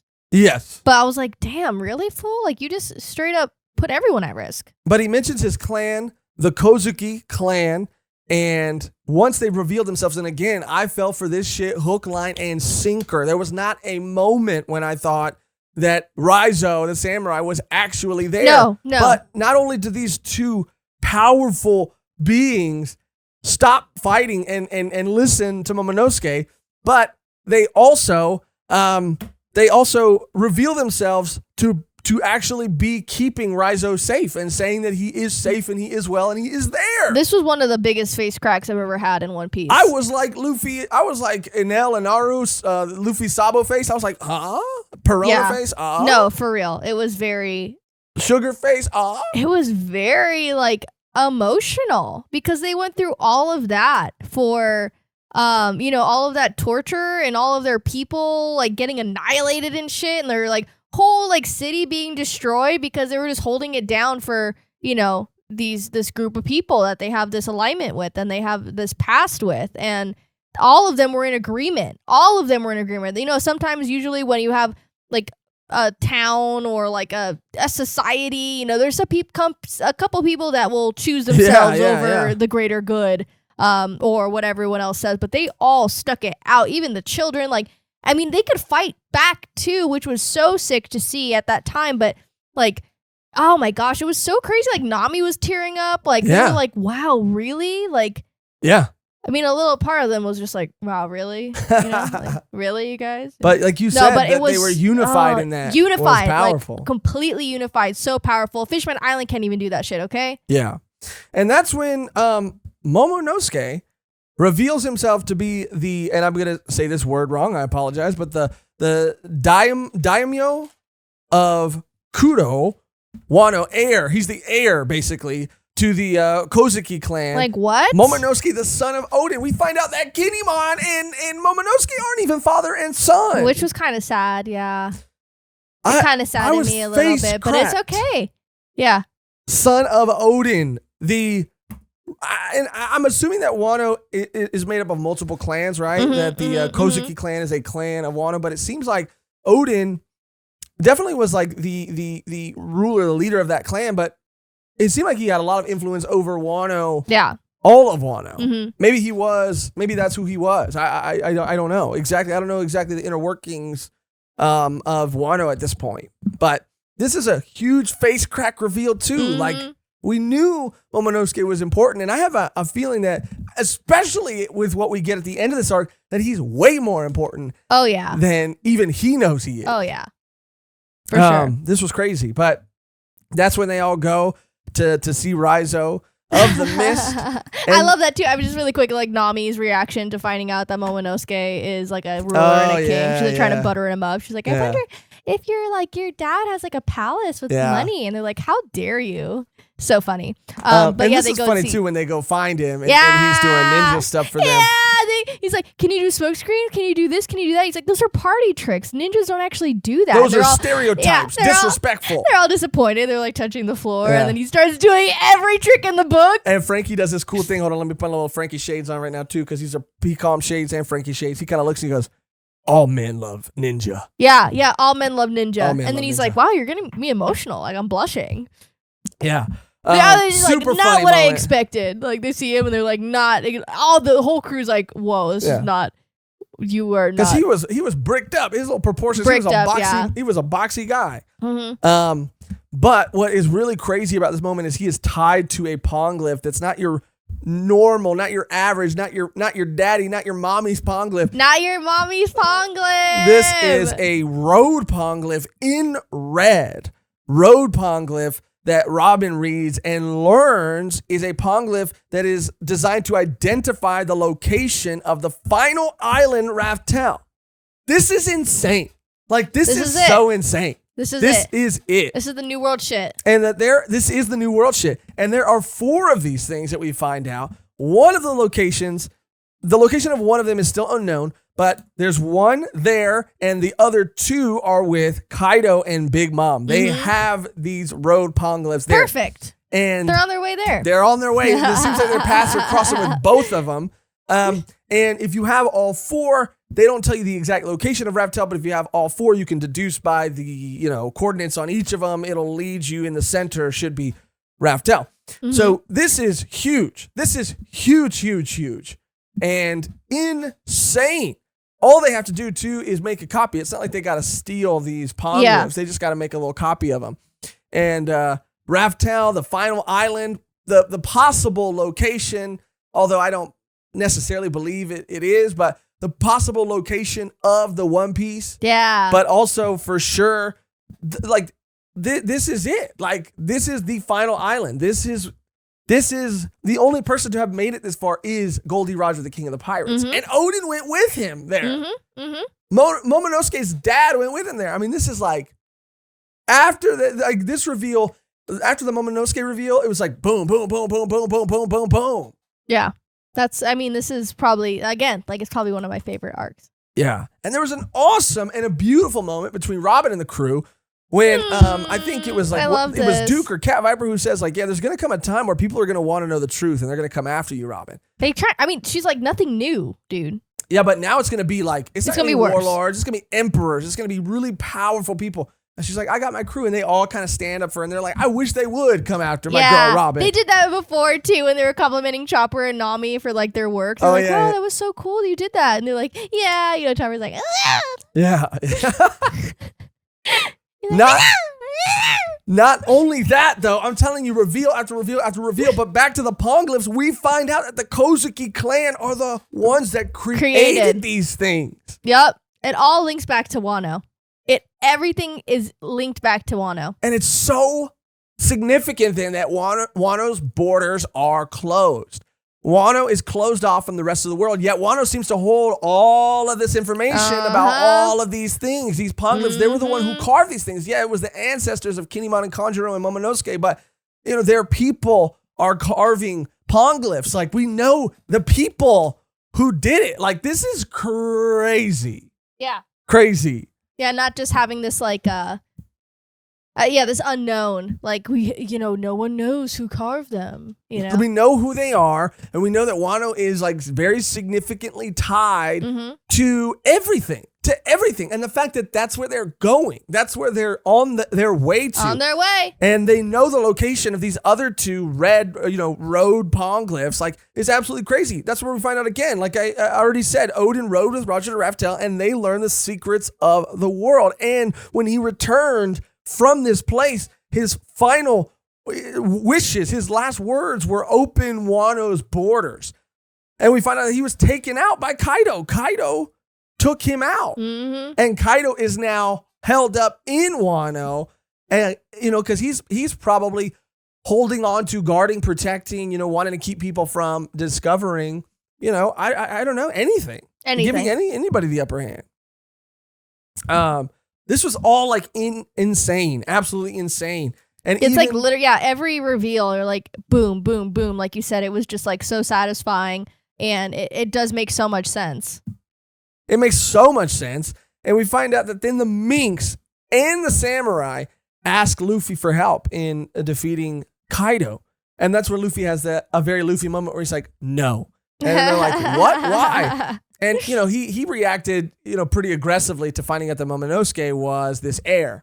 And he's like, you think you're important now? You think you're somebody? Hot shit? You're just a kid. But there's one thing we know that Luffy does not like, and he has no patience for, and that is weakness. He doesn't like, I think with Luffy, what he's saying is like, it doesn't matter whether you can or can't like defeat somebody. What matters is whether you're going to lay there and accept defeat or not. Like, stand up and fight. Stand up, ask for help. I just want, like, he just wants to know that you like, that you aren't, just like I said, going to sit there and take it, that you're going to do something about it, that you're willing to fight, you're willing to stand up, that you're willing to try. And he kind of goes hard on Momonosuke and tells him, like, you're just going to sit there and cry? Like, you're the commander of these people. You're the leader of these people. And he finally breaks down and starts crying and says, like, I want to fight, Kaido did this and Kaido did that and killed my fucking dad. Yeah, and mom and everybody. And at the end of it all, Luffy's like, that's all you had to say. Consider it done. Like, I'm going to help alliance. You. Yeah. And then Law's like, okay, what about our fucking alliance? And he's like, it's fine. He's like, what if it wasn't? And Law's like, it is, but what if it wasn't? Like, what if it was? What if I said no? But listen, like, this is how crazy it is right now. The Straw Hats, they're aligned with, everybody from Dressrosa that they share the father-son ceremony with, right? All of those people they're aligned with. They're now aligned with the Heart Pirates. On top of all that, and in the other alliance, they got giants. They got tontatas. They got, everything. They even, they're even aligned now with the Minks. They're aligned, like I said, the Heart Pirates. And they're Samurai. And Samurai. Like, this is crazy. Like, this is, the Straw Hats are their forces. They're everywhere. Again, Luffy likes it or not, or cares or not, is strong. Dude, they have an alliance and a bond with like so many people. That's what I'm saying. I mean, there's so many people that are going to be at the reverie that are on his side and are willing to fight for him. Yeah. We have Boa. We have Shirahoshi. I mean, the list goes on. Yeah. There's so many. Shirahoshi, Vivi. I mean, there's so many. Viola and Rebecca are going there too. I mean, Luffy got all them girls fighting for him. Yeah, he got all them girls. Which is kind of crazy. I was like, oh yeah, wow. Well, and that's the thing, that's because Luffy doesn't care. And you just got it. It's because all these people that care too much. Yeah. And then that's why, that's why you're not like Luffy. That's why you don't got all these, royal, these royal princesses lined up, ready to. Oh, so that's your tactic, is just like, show them you don't care. You but like you have to genuinely. negging. No. You have to genuinely not care. Negging is like, I act like I don't care, but I care. I I care so much that I read a book about how to get women. But but in that book, I learned to act like I don't care. Yeah. But you got to genuinely not care. You got to genuinely focus on whatever's important to you. Focus on yourself. Focus on yourself. Damn. Yeah. But he's got a lot of powerful allies. Yes. And they're going to all come into play sooner or later. And I think it's going to happen very soon. It feels, that's what I mean about the finish line being so, like, I see it, even though I know it's still so far away, I'm starting to see it. It just all feels like it's happening. Then we find out that once Luffy agrees, Jack is back, and he is back to kill that elephant. Of course he is. Yeah. He's like, I'm not going to even He's go like, there's for only the, one elephant in town. You know, Yeah. me. I'm not bitch. going to go for the town. I'm going to go for the leg. That's what Oh he says. yeah. That's what he says. Kill the elephant. I was like, damn. I think, but honestly, after all of this, I think it's definitely irrelevant. Okay. All right. Another high five. 2 high fives in one episode. Three, because one you forced on me, but 2 that I gave of my own free will, Mehgan. You're on fire. Wow.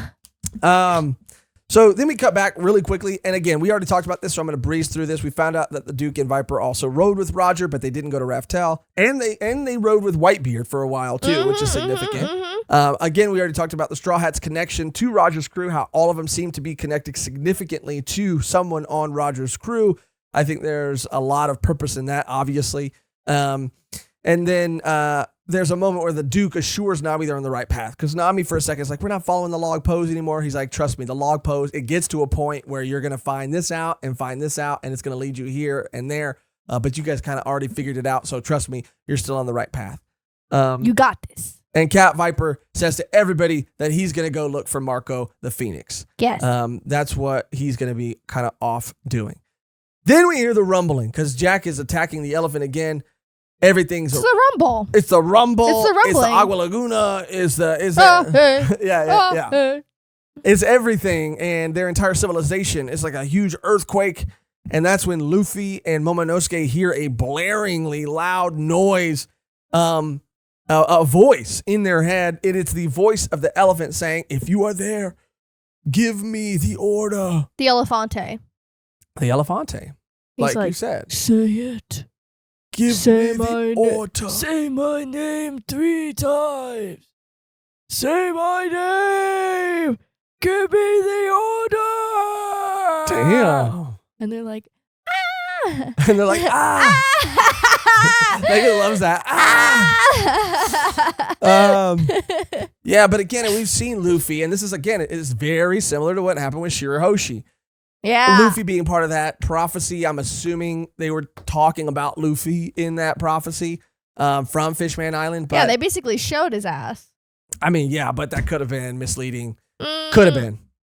Maybe. And Roger and Luffy look a lot alike, okay? They look too much alike. When they were both wearing straw hats. Bro, they look too much alike. They look way too much alike. My whole point is, though, that, this happened with Shirahoshi. That's when we found out that Luffy could hear these voices. We know Roger can hear these voices. We know that this elephant is already pulling a city. The Neptunians are needed to, or the Sea Kings are needed to pull this ancient weapon. Noah. That Shirahoshi is she is the ancient weapon. The key. Pluton. Pluton, right? No, Neptune. Neptune, sorry. Not Pluton is the one from Water 7. The ship.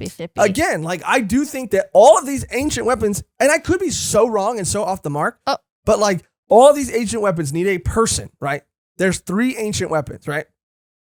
They need a person.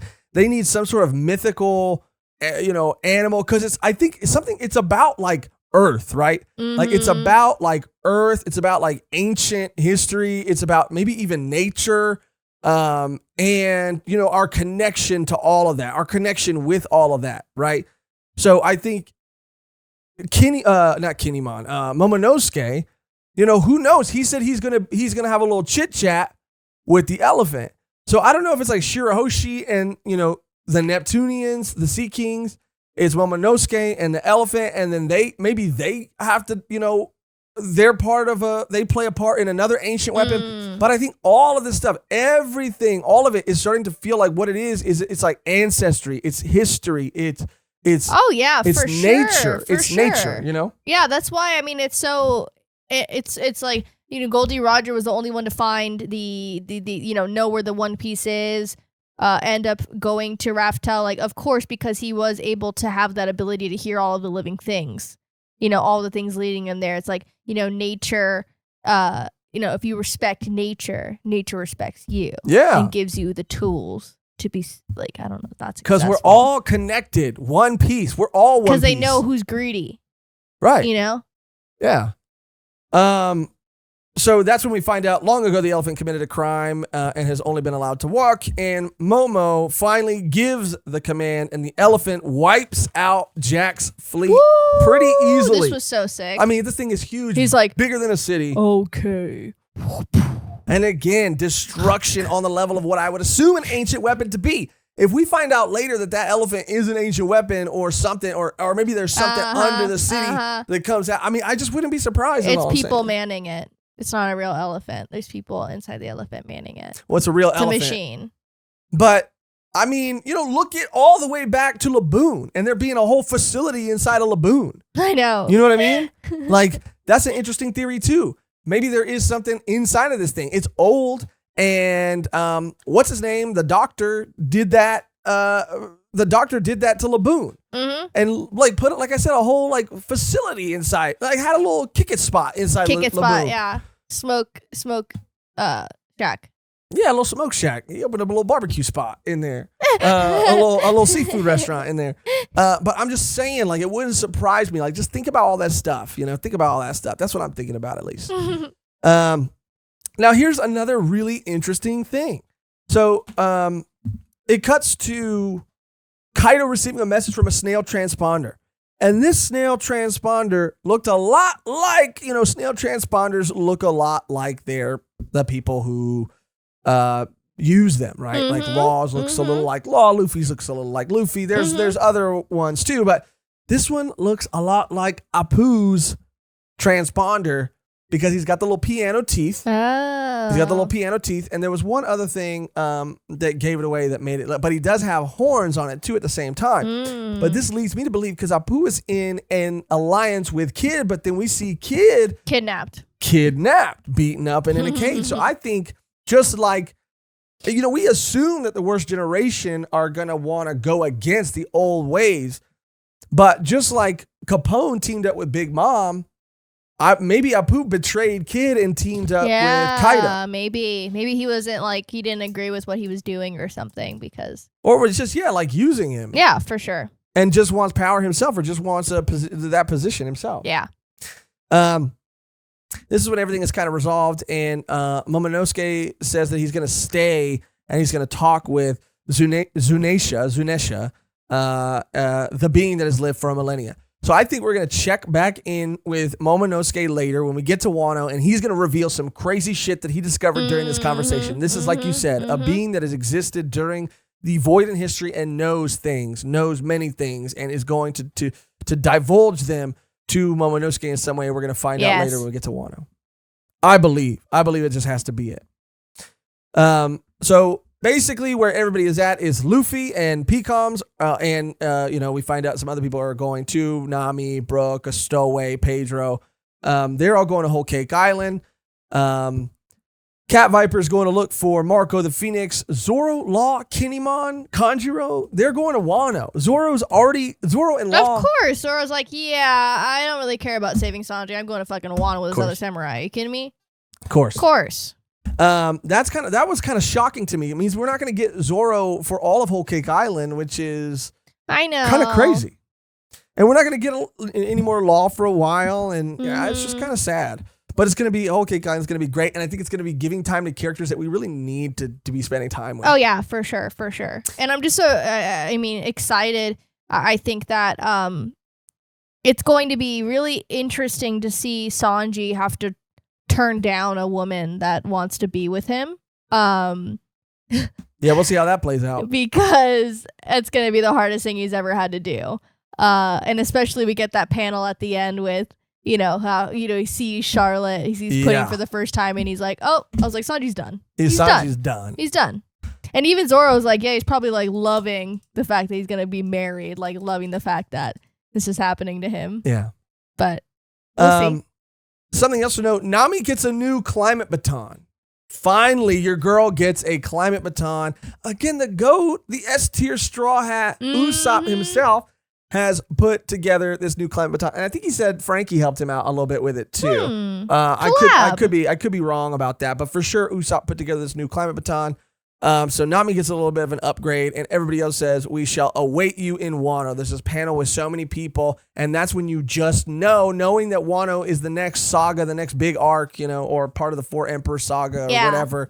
That Wano is the finale, the third act to this part of the story.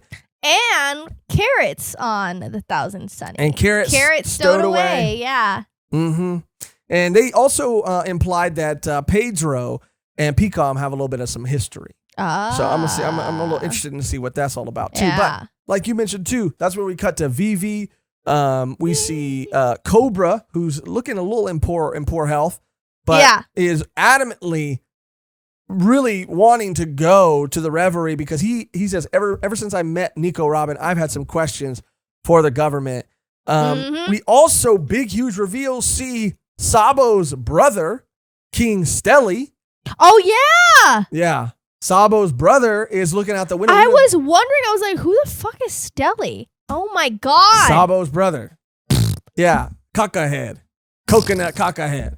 And he does look from the back at least like he had a little bit of a glow up. He looked glow up, yeah. He's Sabo's brother. Yeah, he got them Sabo genes. Yeah, of course. But that's going to be interesting to see where he's at now.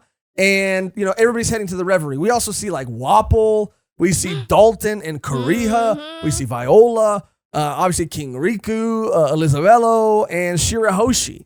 Like this isn't, and like you said, Mehgan, everybody, all these people have been touched by Luffy and the Straw Hats. All of them. Every single one of them. Even Wapple, even if it's negatively, they've all been affected and are on the course that they're on, and their kingdoms are the way that they are, and they are the people who they are because of Luffy and the Straw Hat. Yeah.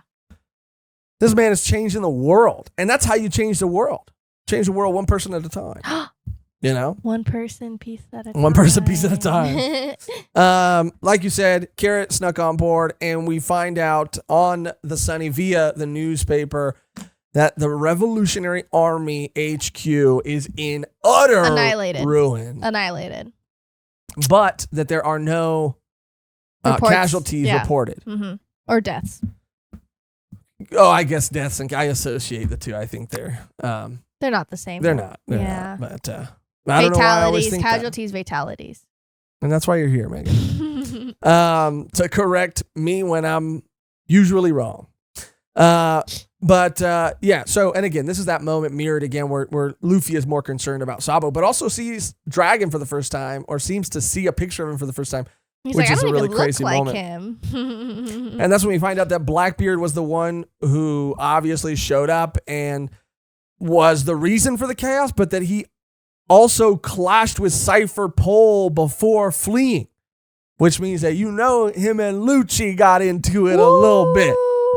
And I love my boy Lucci, a.k.a. Pastor Lucci, but against Blackbeard, though. Yeah. I wonder how that fight went. Me too. I wonder, even though there weren't any casualties or fatalities or deaths, like I mean, some people probably still did get.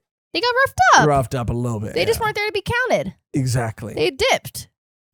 And this is, again, the very end where we find out that Jack is alive, and Kaido is mad because he can no longer make gifters, which are, we assume now, the people given the Smile artificial devil fruits. And that's when we see Eustace Kid has been captured and beaten, leading me again to believe that he was like betrayed. We also did see him fall.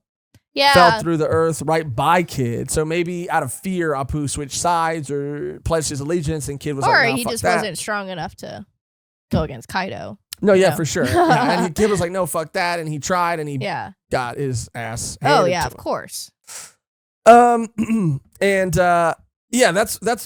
I talked about it in the beginning too, but that's when we see Jack alive on the sea floor, and it just leads me to believe that Fishman, even though they are devil fruit users, because I went back in Fishman Island. I went back and I looked because I was like, Hody, not Hody, but Hody was a devil fruit user though. Hody was not a devil fruit user. Oh, I'm thinking about the Flying Dutchman. Yeah, you're thinking about that guy, the Flying Dutchman. Is his name Hody? No, Hody was the other Vanderdecken. Vanderdecken. That's what I'm talking about. Vanderdecken was a devil fruit user, and I kept going. I was like, did we ever? Because obviously they're in the sea, but there was sometimes like bubbles around, and I was like, can they, move around in the sea? All I'm saying is like, I think it might have been Mehgan who said it first, but then I started firmly believing in it ever since she said it. But that, we see Jack here alive and well on the seafloor. I don't know. It's just further solidifying and validating the theory that now that Luffy has some of Jinbei's blood in him, that it's gonna mean something for him. I just know Jinbei blood. Because Luffy hasn't, I don't know. Luffy hasn't been like submerged in water. And Luffy tends to like really soak up anything he's given. Like the immunity to poisons from Magellan. And blood transfusion directly into his veins. Like there has to be something going on with that. Yes. The last thing we see, like you said, Mehgan, is Sanji on his way to Whole Cake Island, to the tea party, to the wedding. And he is very like, I'm just going there to set Clear things this straight, up. clear the air, to tell him what's what. And they're like, well, at least you should at least see a picture of your bride. And they show him a picture of Charlotte Puddin', and he reacts the only way that you would imagine Sanji reacts. And he's just getting saliva all over the deck, the ship deck, and eyes popping out, hearts popping out of his eyes, and he is over the moon. He's looking like he might be a liking Charlotte Puddin'. Yeah. She's cute. She is cute from what we've seen. Yeah. But that is it. I mean, short, sweet, full of like reveals. Like, this is an amazing arc. An incredible arc. I had such a good time again. Like I not for the sake of not repeating myself too much. I said a lot of it in the beginning, but this is exactly what I needed after Dressrosa. The reveals, the world building, the questions being answered, more questions that I'm asking now. This arc is a perfectly paced and just beautifully structured like arc, and I loved every minute of it. Before your final thoughts, Mehgan, do you have any theories or anything? Any new theories coming out of this? I mean, the only thing I could say is what we had said previously about the warlords being nullified. That's really the only thing I can think of that would be talked about in the Reverie. That and Doflamingo and the ramifications of that. Obviously, Whitebeard's death. All of these things will be talked about. I'm not sure what will be done. I think Kaido and all that nonsense, like, I just feel like it's under the rug. Like, obviously some bad shit's happening in Wano because of Kaido. So I'm interested to see where that goes with, like, the Zoro team, I guess, with the Kinemon team. And yeah, I mean, I don't know the implications. Like I said, with Smile Devil Fruit users, like, are they affected by water? Have we seen a Smile Devil Fruit user affected by water? Like, these are things that are really interesting, especially if he is a user of that. Who? Jack. Jack. Well, Jack seemed like he had a legit devil fruit. You never know. You never know. But yeah, that's a good point. But he looked different than the gifters. Because if he's on the animal pirates, then. Yeah, he looked different than the gifters. But again, who knows? What I do know is that for me, like you said, I think that Apu definitely betrayed Kid in some way, shape, or form. And the Warlord of the Seas, the Warlord system going away, what it definitely showed is, I think it showed, and, because of Fujitora's proclamation and gesture, it showed the corruption. And I think to the world for like the first time. I mean, no one really knew what was happening in Dressrosa. If you knew, you knew. Yeah, it's showing some of the true the Navy, the government's true colors to the world. Yes. So I think it's going to lead to the world government, yeah. The Warlords of the Sea being disbanded. I mean, it's interesting that you would say that like Buggy would be affected by that for sure, but what are the big real world ramifications of that? And Wano's borders being closed. I don't think that the Navy's going to like that at all. I don't think that, someone trying to go there to open the borders and people now getting closer, because who's to say that, Luffy is going to Big Mom and Kaido to get there to fight them, but Robin's also going there to get wanting to get their Poneglyph, or telling Luffy if you see Big Mom's Poneglyph, like scratch it down for me. But he's going there potentially with theirs too, or he knows the location. So he knows the locations. The world government definitely knows that they have these things. They're not stupid. They're not dumb. They know that Kaido and Big Mom has these things, so they know that Robin is on the Straw Hats. Now what could or in the Straw Hats? What could also happen too? So what I'm thinking is like, on one hand, it's like, yeah, Luffy's going to get their poneglyphs, but like, what if again somehow they get his, and who has the knowledge of the fourth one? Who knows where the fourth one is? You know, yeah. Somebody I feel like knows. Maybe the government knows. I don't know, but it could end up being that the Reverie, despite the world seeing the government's true colors and everybody going there who has been touched by the Straw Hats, the government could double down, and this whole facade could be revealed, and they could say like, sometimes it feels like in our government they could say like, you know what, like voting is cute when it, you know, it works for us, but it doesn't really work for us in this situation. So we're just going to like veto that. We're going to like overrule that. And then people are going to get really even more upset. And it's going to like a lot of the rebellion's forces are going to only grow. The revolution's forces are only going to grow stronger. Well, they already are, because he's getting them all around the world. Yeah. You know, Dragon's already like gunning up for that. And is he gunning up for that? Because he did flee. Now, he might be weakened, but he did flee. Something in the Reverie is going to happen with the revolutionaries. I don't know what. They're going to maybe be there when the government does some fucked up shit. They're going to be there to say, see, this is who they are. This is why you all need to join with us. And so the Reverie might end up getting to a point where, you know, all these powerful kingdoms are going to say like, yeah, well, if this is how it really is, then fuck it, we don't want to be a part of the world government anymore. We're joining the revolution. So now you got Alabasta, now you got Dressrosa, now you got all of these kingdoms affiliating with the revolution. I don't know. Fishman Island saying like, you know, I don't know. You know, the revolution is a very important part that we haven't seen a lot from. Yeah, definitely. And again, Wano's borders and Raftel and all of that being revealed. Momonosuke being like, again, similar to Shirahoshi in an important instrument with the ancient weapons and this and you know, the descendants of the D, and what is the D and where do they come from? Do they come from Raftel? The secrets that are going to be revealed in Wano, like Whole Cake Island is going to be so fun. Yeah. And I'm so excited, and I need this from Sanji, and I need my time with the other crew members that, you know, we didn't get time with in Dressrosa. But I cannot wait to get to Wano, and we're so close. Yeah. Yes. I had such a good time reading this. I had such a good time. Same. And Same. You know, we're coming. You know, we're getting close to the end. Like, you know, of where One Piece is currently at. Yeah. The rest of this month, by the end of this month, we will have completed the Reverie. And so all of next month will be the month of Wano. And we're going to try to do cosplays if we can. It's going to be Wano Weekly. It's going to be Wano Weekly for every month.